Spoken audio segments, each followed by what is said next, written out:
This is the Runcorn Ferry by Marriott Edgar.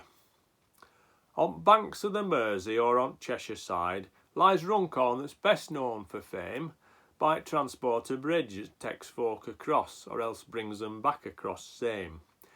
In days afore transporter bridge were put up, a ferry boat lay in the slip, and old Ted the boatman would take folk across at per tuppence per person per trip.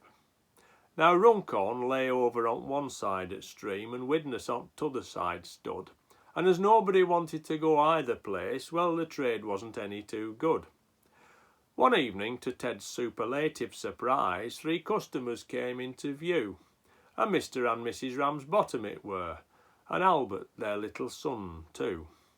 "How much for the 3?" Mr. Ramsbottom asked, as his hand to his pocket did dip.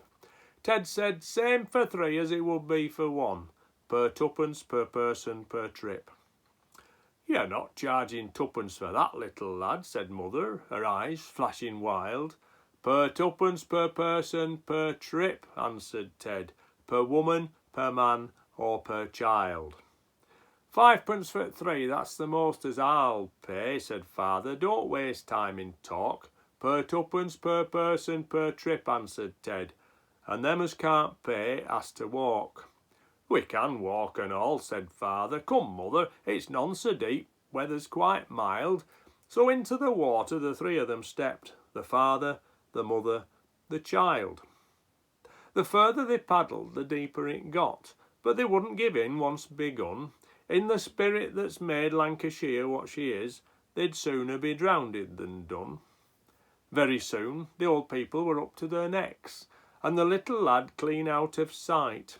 Said father, "Where's Albert?" and mother replied, "I've got hold of his hand, he's all right." Well, just at that moment pa got an idea, and floundering back to old Ted said, "We've walked halfway, come take us the rest, for half price, that's a penny a head."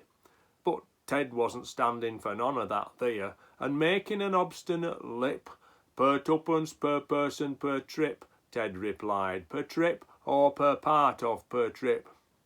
"All right then," said father, "let me take the boat and I'll pick the others up halfway.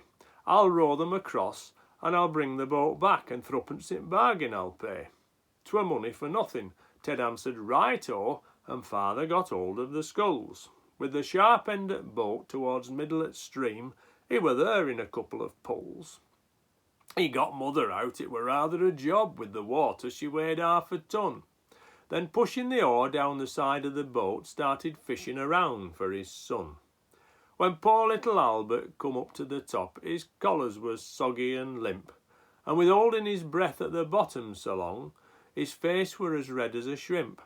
Pa took him across, and he brought the boat back, and he said to old Ted on the slip, "Wilt row me across by me sen?" Ted said, "Aye, at per tuppence per person per trip." When they got t'other side, father laughed fit to bust. He'd got best at bargain, you see. He'd worked it all out, and he'd got his own way, and he'd paid nobbut 5pence for 3.